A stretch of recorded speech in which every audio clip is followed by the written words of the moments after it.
1947. It's been a while. Something I forgot to tell you and or was in too much pain to tell you guys is I had my wisdom teeth removed. But the pain couldn't stay forever, and it's Groundhog Day. And now that the groundhog has 6 more weeks of winter, has determined that there will be 6 more weeks of winter, which is bad for you, but good for a penguin, that means I guess I could review another Academy Award ceremony. So who's in first place? Well, it's gotta be Tom and Jerry, right? They won like 4 times in a row. Nope! It's instead a company that will eventually own Tom and Jerry. Yes, this is the year that Warner Brothers finally won the Academy Award for their short Tweety Pie. Directed by Friz Freleng, written by Ted Pierce and Michael Maltese. Yeah, it's Warner Brothers. Be happy, Bugs Bunny. Now, neither character was new. Sylvester, as I've said, debuted in Life with Feathers, and Tweety, the titular Tweety Pie, was actually created by Bob Clampett. He looked and acted remarkably differently as we know him now. He was instead pink, giving off the vibe that he was nude, and he was much more sadistic. Now, Tweety wasn't supposed to be the co-star in this film. Instead, Sylvester was to go up against a woodpecker that previously appeared in 1945's Pick Up Your Troubles. Freleng, however, wanted to use Bob Clampett's Tweety Bird, because he felt he would be a better fit. Edward Seltzer, the producer, rejected this idea, the first of many times that Seltzer's humorlessness would come into conflict with the writers. It was also the first of many times that the writers would respond by doing the opposite of what Seltzer demanded, as Friz Freleng quite literally came up to Seltzer's desk and stated that if he knew everything, he could do the cartoon himself. So Seltzer decided to leave him alone. Judging by this won an Oscar, it's safe to say Friz Freleng wasn't wrong. There is some early installment weirdness, of course. Tweety is owned by some random young lady rather than Granny, and Sylvester is called Thomas. It would not be until 1948's Scaredy Cat, directed by Chuck Jones, that Sylvester would actually be called that.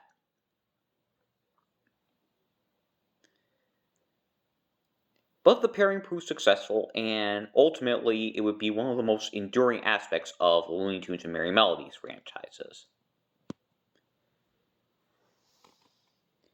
In second place, Tubby the Tuba, a puppet tune by George Pal, adapting a song of the same name, in which Tubby, the titular tuba, faces many a distraction before finally getting to play his wonderful solo. And it is with this puppet tune that we say goodbye to George Pal and the Puppet Tunes. Yes, this is the last puppet tune.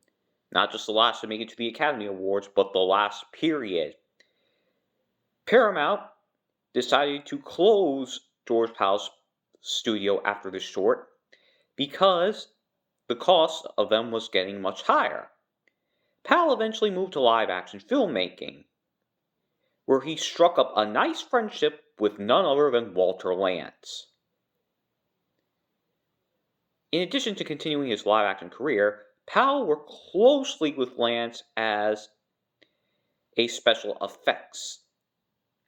head of the special effects department. And it was during one of his feature-length films, Destination Moon, that Woody Woodpecker got his finalized design. So if you're wondering what happened to George Pal after his contract with Paramount,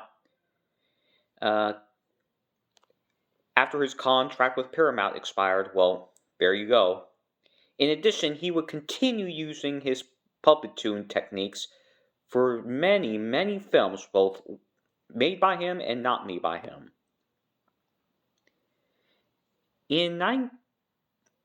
And his legacy carries on because many of the people he worked with, including Ray Harryhausen, Art Clokey, and another one, and an admirer named Arnold Lebowitz, would strike out in their own right. Harryhausen became a special effects legend in his own right.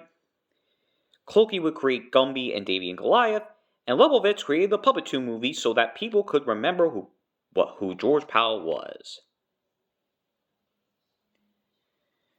In third place, Tom and Jerry. For the first time since 1942, they have not won the Academy Award, though they are still nominated. Dr. Jekyll and Mr. Mouse is a parody of Dr. Jekyll and Mr. Hyde. And it's actually a pretty good parody that combines humor and horror to massive extremes, and is generally considered to be one of their most iconic shorts. In fourth place, we have a Donald Duck short by Jack Hanna, Chip and Dale. Not the first appearance of the titular chipmunk duo, but the first in which they are named that. Their name comes from the Chip and Dale furniture type, not the Chip and Dale male stripper dancers. And it is with this cartoon that their personalities and occupations were finalized as rivals of Donald Duck, with Chip being the more cuter, more neurotic one, and Dale being the stupider one with the red nose, after spending 2 cartoons antagonizing Pluto and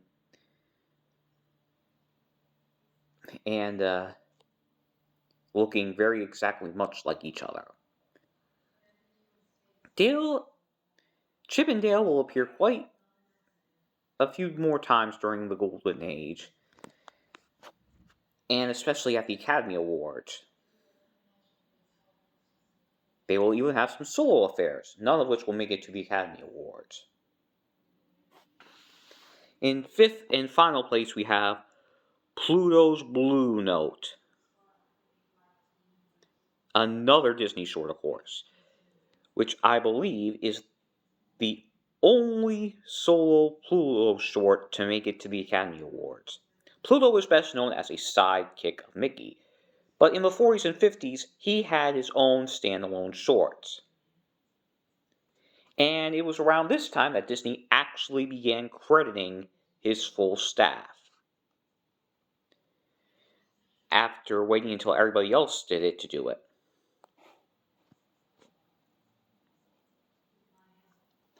So Pluto can't sing well, but an accent does make him sing well, and it impresses at least 2 of his love interests from the golden age of animation: Fifi the Pekingese and Dinah the Poodle. I think that was her names.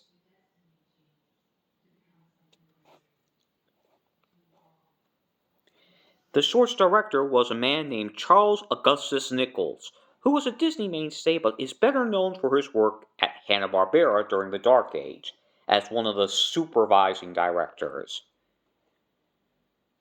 We also have a story co-written by Milt Schaffer, who is equally well known for his work with Walter Lantz.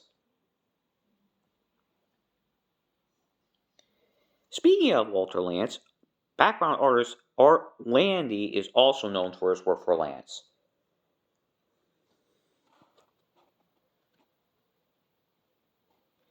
And still speaking of Walter Lantz, Lantz would actually jump ship from Universal to United Artists beginning at the end of this year. And though he'll experience a good boost in budget, it unfortunately won't last long, for reasons that I'll get to right next year. But happy Groundhog Day, and this is the Man from Wackyland notifying you that was 1947.